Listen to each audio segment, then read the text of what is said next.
Good afternoon. I would like to welcome you to our Matchday -1 press conference with head coach Vera Pauw and player and captain Katie McCabe of the Team Republic of Ireland. Katie McCabe. Kate, yes, sorry. For the match 2 taking place tomorrow at the Stadium Australia here at 8 p.m. in Sydney, Wonga. I'd like to open the floor for questions now.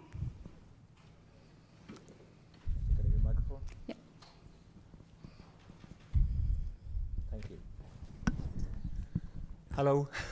Hi. It's Tony O'Donoghue from RTE in Ireland. Question for Vera first, please. How are you doing, Vera? Can you give us an update on the fitness of your entire squad, your team, obviously, but we were concerned about Denise's fitness, and is she okay? We said from the start that we are very open. We have nothing to hide. Denise is fit. She will play. Yeah. And unless today, but she trained yesterday, half of the training today. She will do the full training and she will play tomorrow. Was that full contact training? Yes. And you're happy that she has recovered fully? Yes. Okay. So am I. So that's out of the road. And just as you approach the host nation, Australia, your first game in the World Cup, your thoughts? Yeah, we know under what kind of pressure we will be put on. They are fast. They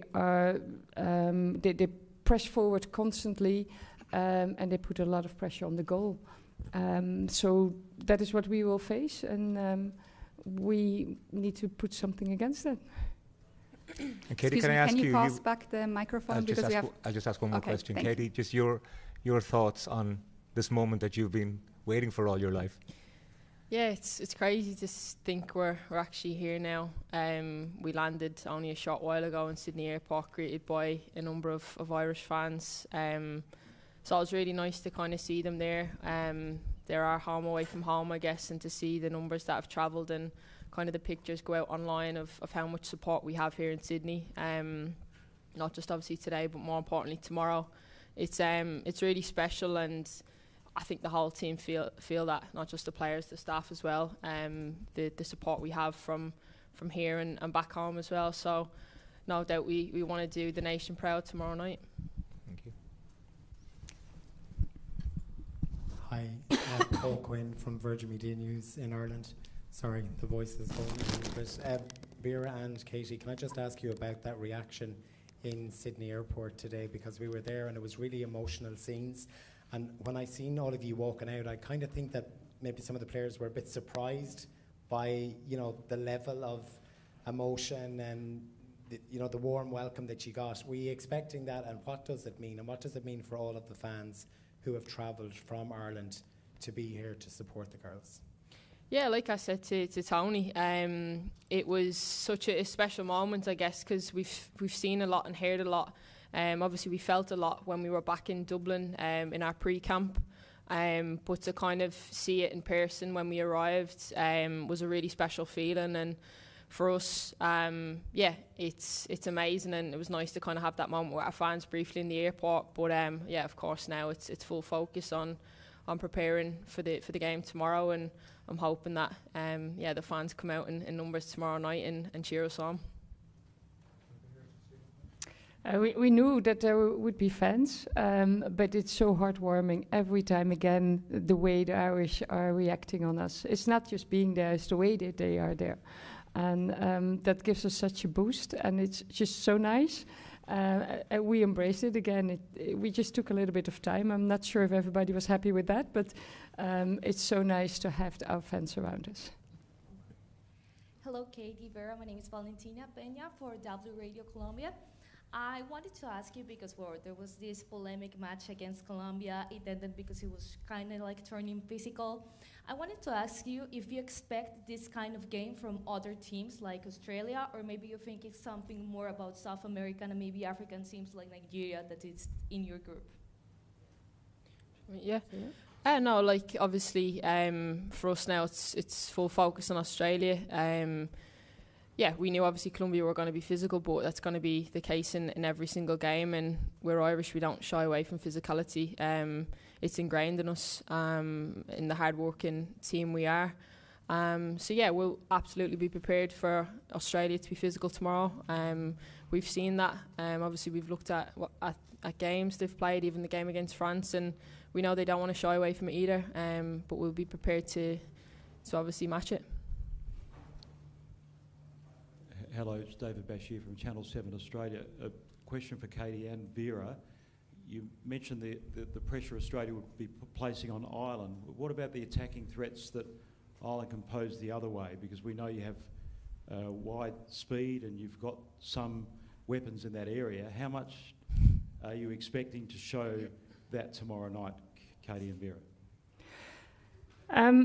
We are preparing for a team that has gone to on one exception, but all other World Cups they've been there, and they have huge experience. They have class players. They have an immense kind of pace, all on the outsides of their team. So from the right fullback in a circle back to the left fullback.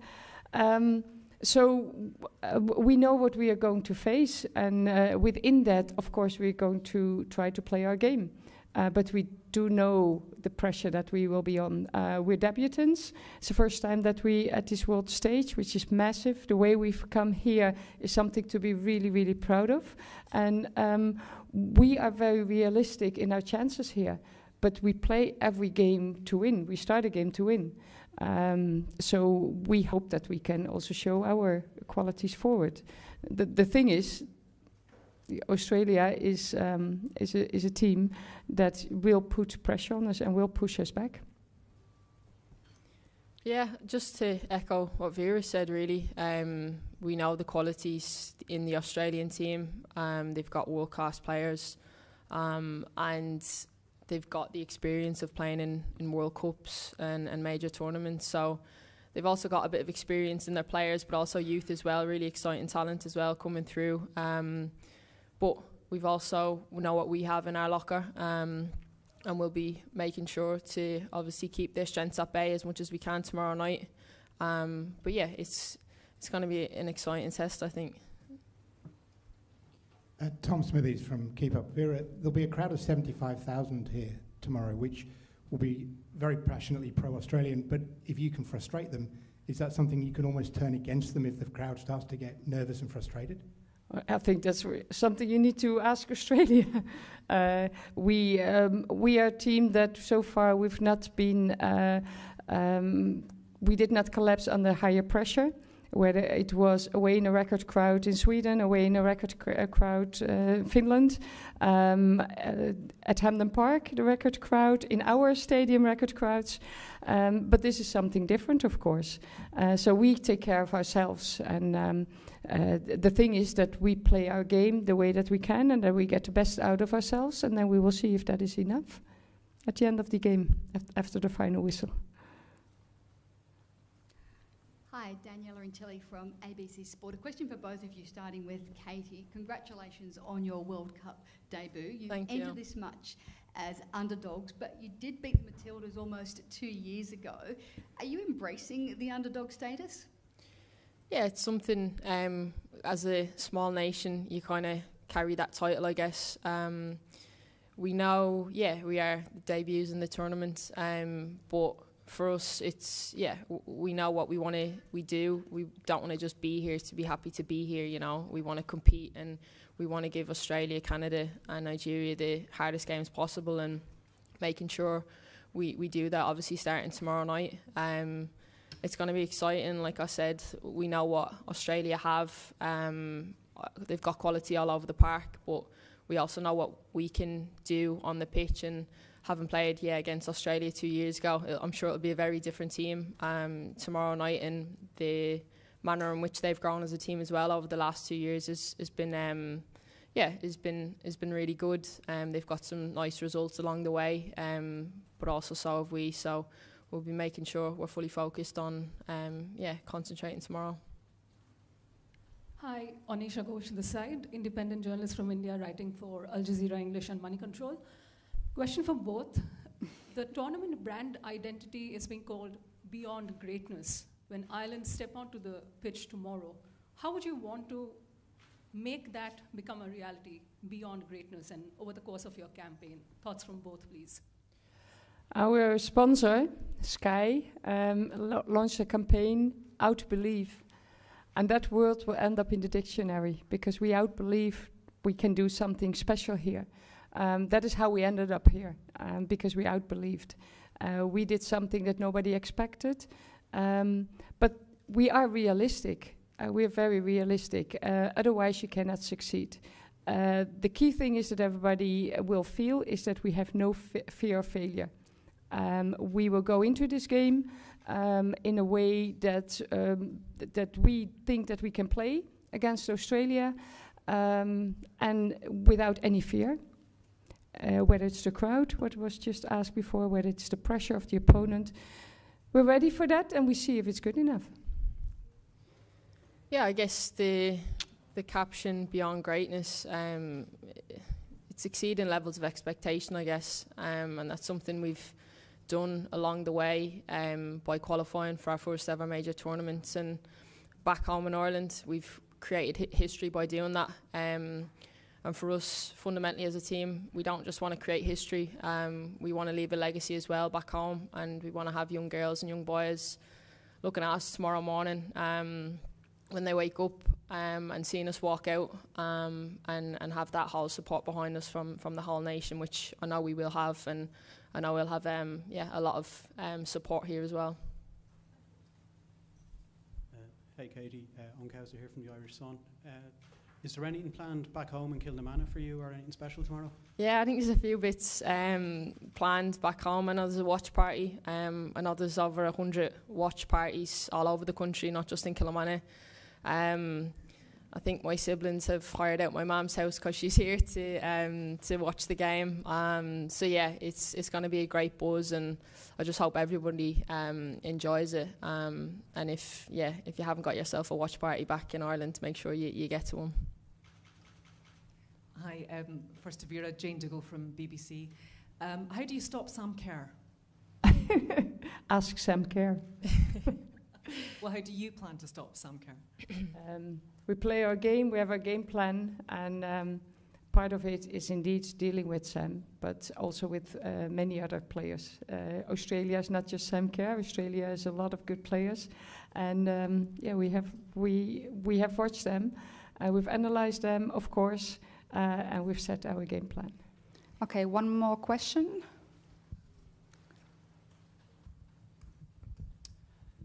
Jessica Crichton, Sky Sports. Katie, I know you've been waiting for this moment all your life.